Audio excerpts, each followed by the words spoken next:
Hello and welcome back to Calradia 1403, and I've actually been a little bit negligent of Solidra here. Yes, I've started to equip her with some gear right now, and basically I've already given her a helmet, some shoulder armor, cape armor, whatever, and some torso armor, and I'm looking for some other stuff right here.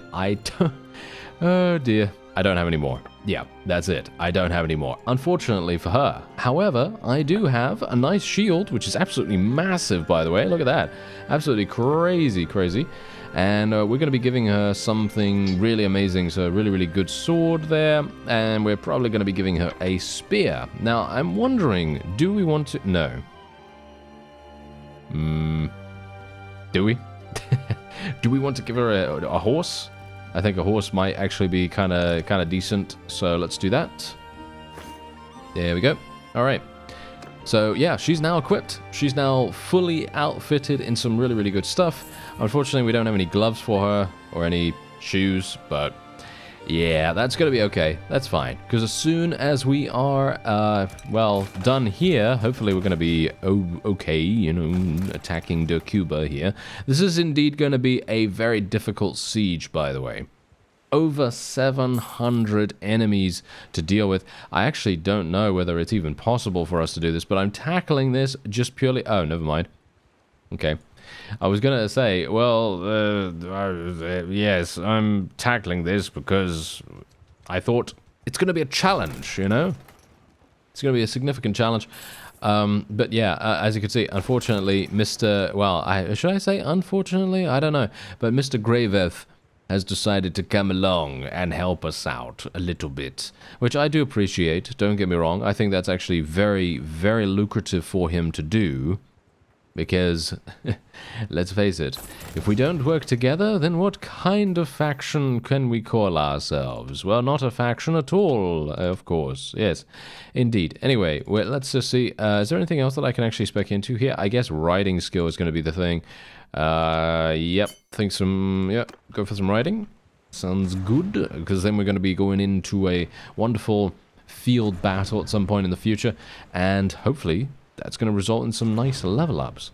Alright, so surprisingly enough, King Graveth decided to completely commit to this siege in a significant way, so much so that he has destroyed both walls. I'm actually extremely weirded out by this, because this is not usually something that the AI will do.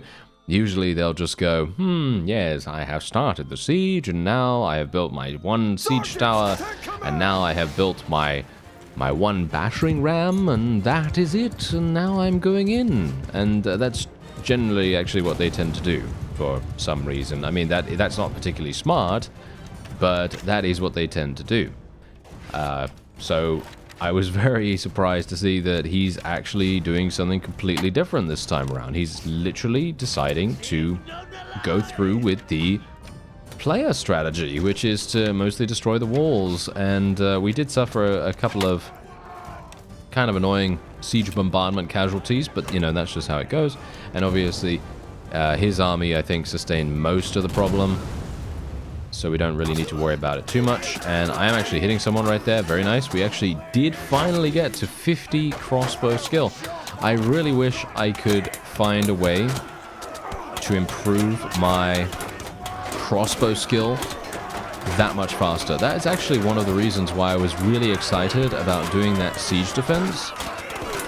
Because I thought to myself, oh yes, this is going to be great. That means I'm going to be able to get into a battle where I literally have the ability to get on a ballista, and then I can level up my crossbow skill super fast.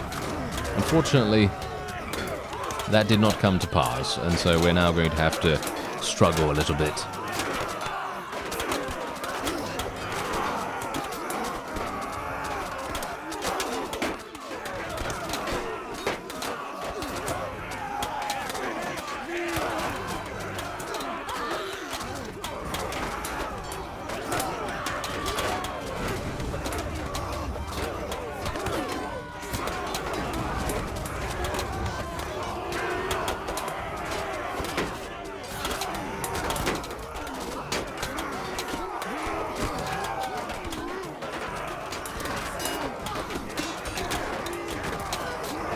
Well, surprisingly enough, me using my one-handed has been rather effective. I don't even know. I'm kind of a bit weirded out by that too, because usually slashing weapons, not very good, you know? They're not going to be very good against high armored targets, and most of these guys were wearing pretty decent stuff from what I could see, so kind of strange, but alright, okay. I guess, well, I guess we could be kind of happy with that. As you can see, we did end up losing a couple of Rhodoks sergeants, a couple of Rhodoks sharpshooters and things like that, but that is indeed the price that we must pay to assist our faction in their conquering efforts, and I'm actually going to try to run away from this. Yeah, there we go. Okay, we got to be a little bit careful here. I'm going to bring out my polearm. I'm hopeful that my... Yeah, there we go. Okay, we're going to have to stay like this. This is a little bit problematic, of course. I'm trying to destroy this guy's shield. Unfortunately, nope, that's not going to work. Yeah, unfortunately, we did get separated from the rest of the pack. As you can see, most of our forces are actually over here. Oh, I did not even realize that we hadn't penetrated the other side. Ah, that makes sense.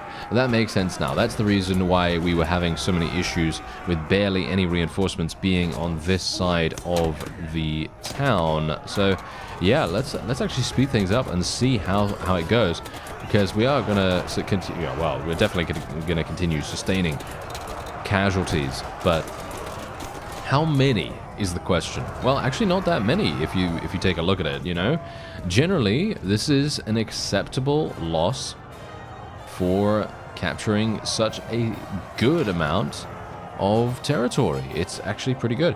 Anyway, 27 renown, 33 influence, not too bad, and we did get a little bit of morale from that. We're going to need that, considering.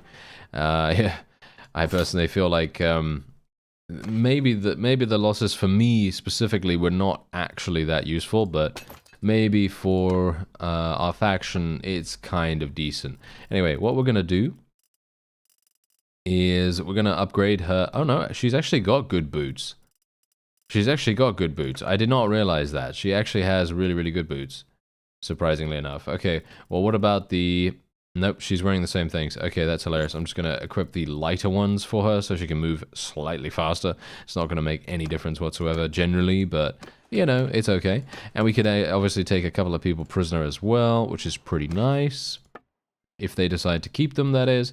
And what I've actually started doing is sorting out my inventory in order of number and how many of a certain thing that we have, so I can actually sell them. Like, for example, the iron arming sword. Look at how many of these I have. I have 200. I had much more, but I sold a couple. So, yeah. Now, look at how much we gain, literally just by me selling this. This is absolutely insane.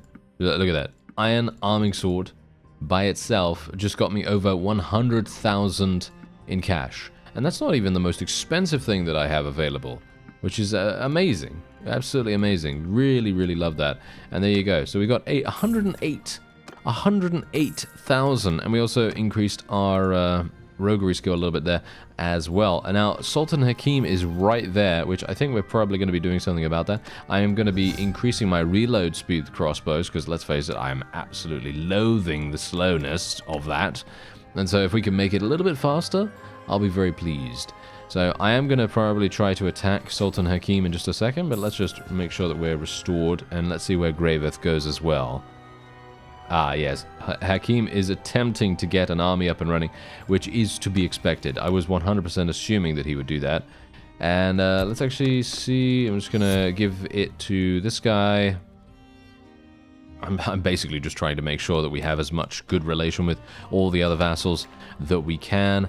I should probably spec a little bit more. Well, I should probably put a bit more influence into some of those votes, because that can get you quite a lot of... you know, quite a lot of charm skill, quite a lot of experience, and all that wonderful stuff. We do have a lot of armies in and around the area here, so I don't know whether we really need to be super hardcore chasing after Mr. Sultan Hakim. I think we could probably just leave him the way it is. You know, I don't think we really need to worry about him too much. This guy, on the other hand, this guy has no idea what he's doing, as you could quite clearly tell. Just going to go in for the auto-resolve right there, take him prisoner immediately, take these, and then we're just going to be moving on. Look at the loot as well. Actually, really, really good. Economically, the loot is fantastic. You saw that some random pair of boots was going to be selling for 2,000, and this is technically a forest company, right? So for the forest people, they're a minor faction, and they are not very good. You know, I sold him back, by the way. I sold him back for the cash, and yeah, they are not very good. So technically, what you could do is, if you were, you know, pretty early in your playthrough, you could just target the minor factions, and they would probably provide you with some pretty decent rewards as a result. So definitely something to bear in mind if you're wanting to make some quick cash. It is a possibility. And once again, these guys, just going to auto-resolve straight away. Just going to auto-resolve with these guys. There we go. Just going to get the troops out of the way, get the money, and then we're just going to move on. And that's exactly what we want to do. We just want to try to go as fast as possible so that we can literally just make as much cash as we can. I don't know whether this is actually going to make any difference, to be honest, all things considered, because I don't have everything has a price or anything like that. Everything has a price is obviously the maximum level trade skill perk that is very situational, I have to say. Very, very situational. It's not an amazing perk by itself, but if you think about how you want to use it and you use it adequately enough, it can be extremely impactful. But normally, under a regular circumstance, it is not going to be amazing at all, which is really, really quite sad, because, you know, you do have to spend a huge amount of cash to get a fief here and there, and it's kind of sad. Alright, so we're at Medini Castle here, and Graveth has decided to help us out once again. Unfortunately, we've not decided to destroy the walls this time, so it is going to be a little bit more difficult. However, that makes it more interesting in my opinion. I actually quite like that. Generally, if we're working with the AI, I like the fact that we have a slightly higher challenge curve, because if we don't, then, well, we're just going to run in the walls, and, well, it's going to be relatively simple. Funnily enough, though, we did have a pretty hard time, didn't we? Yeah, we had a pretty hard time at that previous town. You know, they actually did a lot of damage to our forces. But, of course, that is primarily because they had over 700 there. And generally, I actually feel like if I went in there by myself, I would have lost that, I think. I would have lost that. So I was biting off way too much. And that's just something to also bear in mind. Do not get overconfident, you know? Do not get overconfident, but that's generally what I tend to do, you know? In these kinds of situations, I always think to myself, oh yeah, actually, you know what? I'm doing pretty nicely here, you know? Because all these field battles that I end up doing, those field battles do not translate to siege warfare, which, you know, even though I personally feel like we might have the opportunity to win in a siege, it's much more difficult to win in a siege when it comes to enemies defending than it is winning in a field battle. Because a field battle is going to have fundamental differences. You know, most of the time you're basically on the same even footing as the opponent, unless obviously you have like some crazy cool environmental benefit of some kind. You know, maybe you're on one side of a bridge and maybe the enemy isn't. Maybe you have a hill. You know, all kinds of height advantages can also play a massive role. Whereas siege defense or siege attack, very, very different, because of course, no matter what happens, if you're attacking, the enemy has a decisive advantage over you in comparison to if you're defending. And so the disparity between the two is extreme. And so that's the reason why, you know, in those situations where, you know, I was going in there with 100 units, 130, 140 units, and I was up against 720 or whatever it was, that is a fundamental, well, incorrect assumption, basically, from my part. You know, I'm assuming that I am going to have enough power, you know, unit power, army power, strength, whatever, to be able to just brute force my way through the enemy. And that's the reason why generally they, well, they don't give you that many tools, but the fact is you could do some starvation mechanics. You know, some starvation mechanics would definitely come in mighty handy in those situations because, let's face it, you don't want to fight the entire garrison. You know, if you're fighting the entire garrison, I think that there has been some fundamental mistake, and that's generally also the reason why I said, you know, it's probably a good idea to do those starves because it is going to make a big difference to your overall success rating in comparison to how we did it just now with King Graveth by our side. But of course, we had him, right? We had him with us.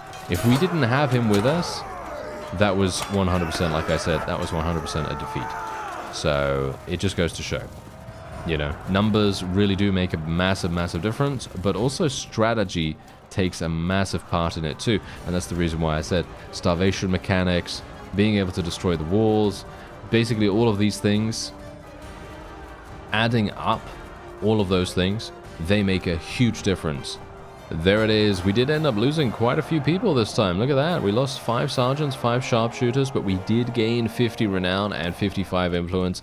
Of course, once again, we can't really do much about these kinds of deaths. They're just going to happen whether we like it or not, because that's just how siege warfare is. But thankfully, we did get some a little bit of experience gain, you know, a little bit of experience for the other people, because I did actually return to Rhodoks territory slightly just to, you know, retrieve a couple of extra volunteers before we started this episode. And, you know, I kind of wanted to just run around and see if I could maybe level those guys up relatively easily in certain, you know, certain situations like these sieges and things like that.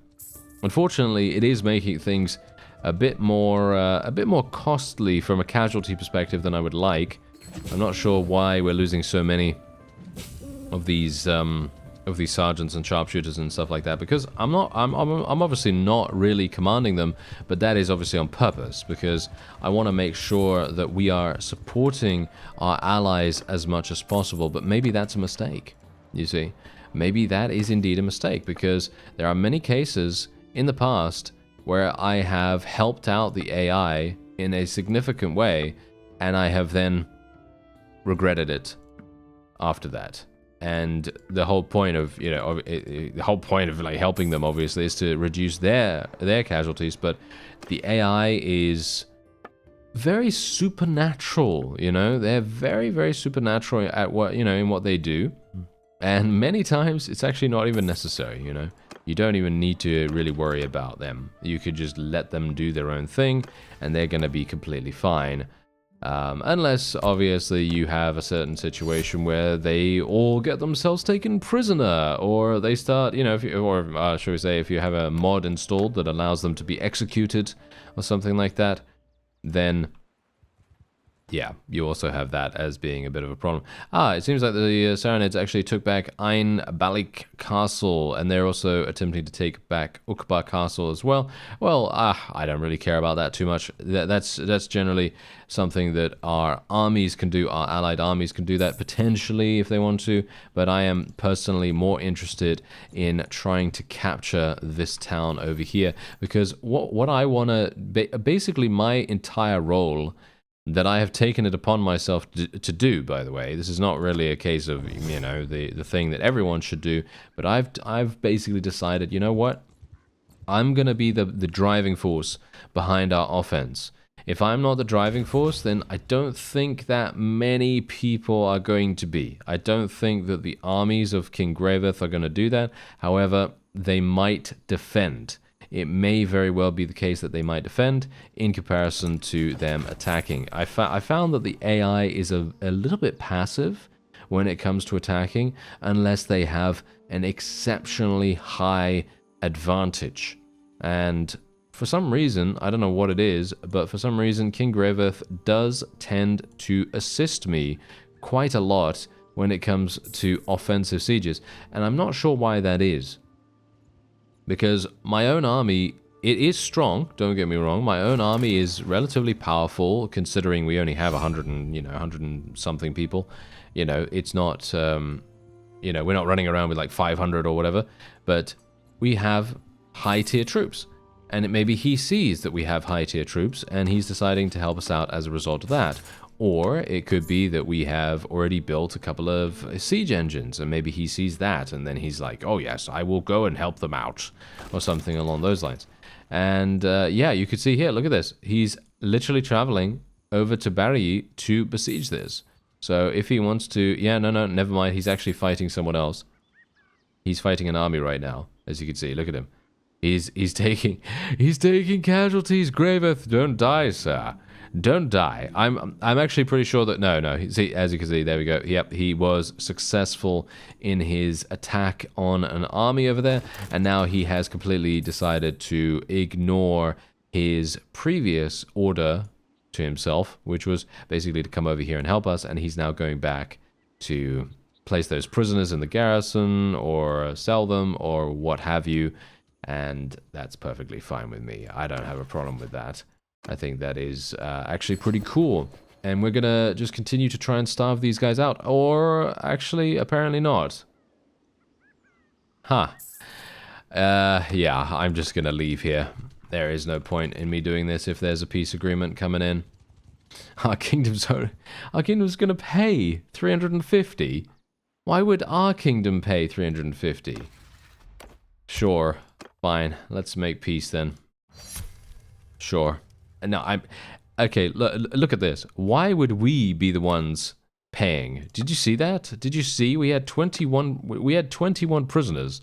We had 21 of their Sarranids as prisoners. I will never understand the diplomacy in this game. I don't know why. I don't know why these things happen, because why are we paying 350? They should be the ones paying us at least 3,500 to make peace. We had 21 of their vassals in custody, basically, and it is absolutely unacceptable for us to now be paying them cash.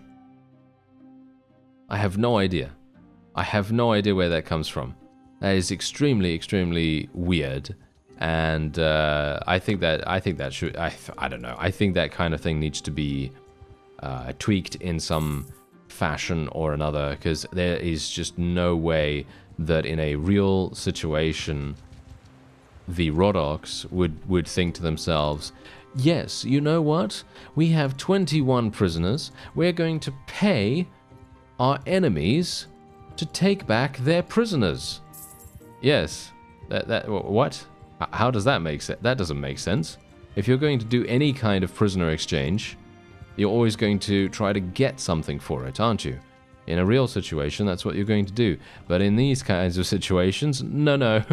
You're going to pay them for the privilege of delivering their own people back to them. Ah, what a wonderful, wonderful thing. Anyway, I'm going to recruit a couple of volunteers along the way back into Swadian territory, because we're now at war against them again. Alright, so I already gained a couple of volunteers here, and I'm not entirely sure how they even gain levels, to be honest. I mean, I do have a couple of perks that do provide us with experience per day, but I've only had these guys for about a day, so I don't actually know why they've already leveled up, but okay, that's fine, and that's fine and dandy, I guess.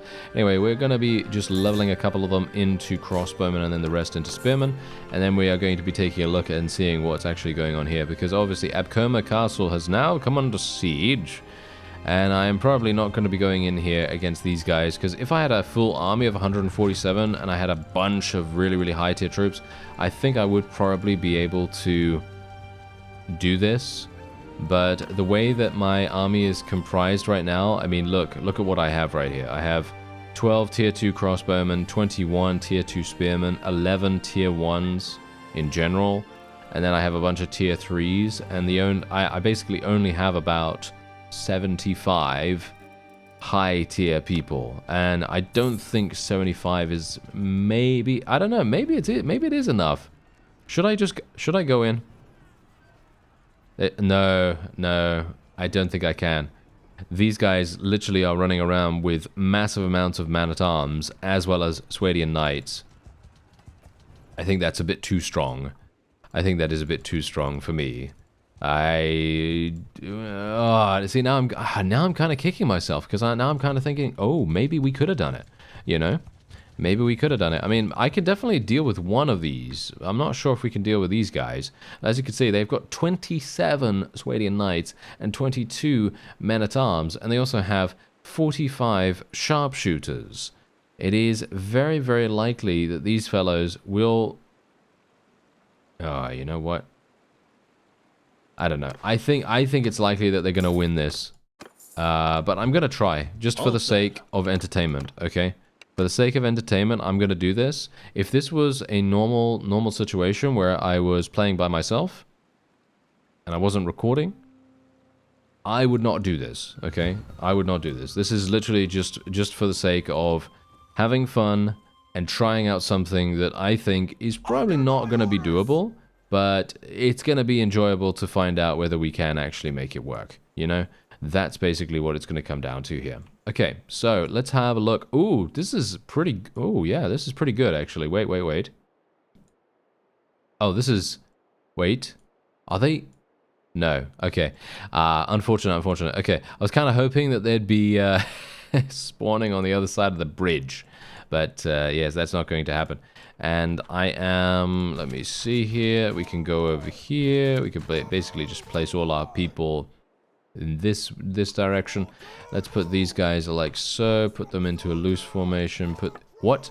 Why is this back to the way it was before? You see this? Why is my setting back to the way it was before, where I am now... Oh, no, never mind. That was just how it was in the pre-battle screen. Oh, okay, that's interesting. Okay, so strange. Alright, well, anyway, let's do something like... this. Gonna put the footmen over here. I couldn't move them forward anymore in the pre-battle screen, just so you know.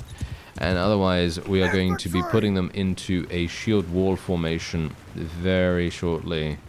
And then we're going to be in a very nice position. Oh yes, a very, very nice position. Okay, so let's leave these guys like so. There we go. Alright, let's put these guys shield wall. Fantastic. Okay, now let's see what happens, because I am basically just gonna let the game run. Let's see what actually goes on here with the enemy, whether they decide that they want to attack or not. I have a bad feeling that they might try to flank us a little bit. Yeah, they are definitely trying to flank us. Okay, yeah. We're gonna be moving over here. I'm gonna make my crossbowmen move a little bit closer to each other. That might reduce our overall effectiveness with them, but I don't really care as long as I can reduce our casualties. And we're going to move these guys like this a little bit. There we go. Alright, let's see what happens. Okay. We only got one cavalry person. That is absolutely pointless. I guess I will just move her over here. And let's see what happens. Okay, here we go. Okay, they are actually coming in to... The majority are going into our archers, which... That's not very good. That is not very good at all, but, you know, I can't do much about that, basically. You know, that is literally just how things are going to have to be at this point in time. I don't have two groups of infantry, and I don't think I would be able to split them at this point.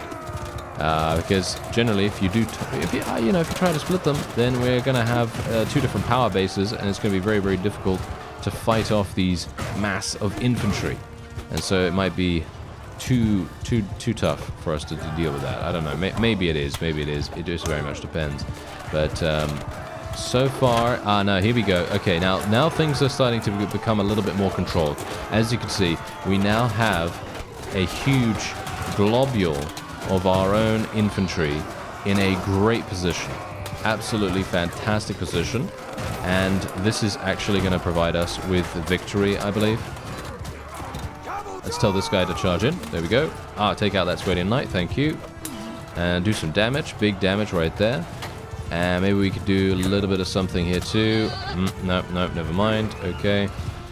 I was kind of hoping we would be able to, but yeah, no, it's very, very nerve-wracking to go up against these guys when they have lancers. I don't have a lance, of course, so it is a bit difficult for us to inflict damage on them before they are able to kill me instantly. So I'm kind of being a little bit cautious here and there about that.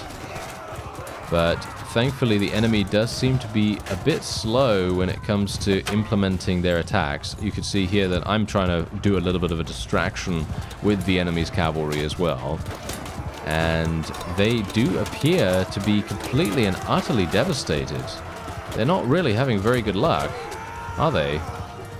No. We've lost quite a few people right now. We've lost 7 spearmen. Actually, we haven't lost any sergeants. What? We haven't lost any sergeants? Okay, this is actually kind of crazy. What we're also going to do now is we're going to move these guys into a shield wall formation. I'm literally going to move my crossbowmen into a shield wall formation. I know. That seems like a stupid idea, but just trust me, okay? Just trust me on this. It's okay. We're going to be fine. I'm just trying to reduce casualties. That's all I'm trying to do right now. I'm just trying to reduce casualties as much as possible. If we can stop the cavalry from running through us, then that's the way to go. That's all I want. I'm not really caring about ranged damage right now. That's the reason why I put them into the shield wall formation, because obviously if I wanted them to do damage, I'd be you know, leaving them in a loose formation or something like that, and then they'd, you know, be doing that. But that's not something I'm caring about right now. All I care about is maximizing our survival, and we're going to be basically causing them to retreat relatively soon anyway, as far as I could tell, if we continue our ratio here. Yep, and we're going to be putting everyone into a line. There we go. And now we're going to charge. Let's go for it. Let's go for it. We're going to charge because, as you can see, the enemy only has ranged troops remaining, as far as I can tell, at least. I don't know whether this is actually the case or whether this is just, you know, them only having the space on the battlefield to have these guys appear. Lost my horse. That's fine. Don't have a problem with that. If I do go down, then that's just how, you know, that's just how things are going to have to be. But I think we're going to be okay. Nice. Wow, that guy had no idea what was about to happen. That was fantastic. There we go. Yes, under shoulder hit and everything. I really wish I had more athletic skill. Funnily enough, I've got 142. I did not realize that. I thought to myself I had a lot more, or actually a lot less than that, to be honest, because I was moving around really, really slowly. This entire time I was moving around so slowly, and I thought to myself, wow, I am a snail. I am a literal snail right here. I feel extremely sluggish. Very surprising. Well, there you go. It doesn't really matter. We are indeed going to achieve victory now. The retreat order is about to come in for our opponents. And we have basically taken... Yeah, we've taken a few casualties, but most of them have been extremely low tier, as you can quite clearly tell. Look at this. Look at the low tier characters. We've just lost a couple of spearmen, which of course is kind of annoying, considering I did want to level them up. But, you know, that's just how things go. And we also lost a bunch of tier 1s. But, again, tier 1s, who cares really that much? And we didn't lose any sharpshooters. And we lost 1 sergeant, which I have to admit, I think that is fantastic. That actually went a lot better than anticipated. We're going to be taking them all prisoner, of course. Every single one of them is going to get taken prisoner. And we're then going to just be sorting them by tier and then taking the tier of unit that we want. There we go. And that is it. There we go. All right. Yeah, so let's just level these fellows up as well. I'm not really near a town right now, so I'm not going to take all the prisoners. I am near one, but by the time I get there, it is going to be too late. So, yeah, all of the stuff that we have, all of the prisoners that we have, that is, they would all escape by the time we made it to the town. As you can see, we're next to Valuka and Loxim, but that is not enough. That is not enough time for me to get anywhere. As you can see, I'd be moving at 1.0 as well at this point in time, and it would be very, very difficult for us to make it there. before they all escaped. So yeah, anyway, we can now just ransom the prisoners. I'm not going to do that though. I am going to be going in and just donating every single one of these. There we go.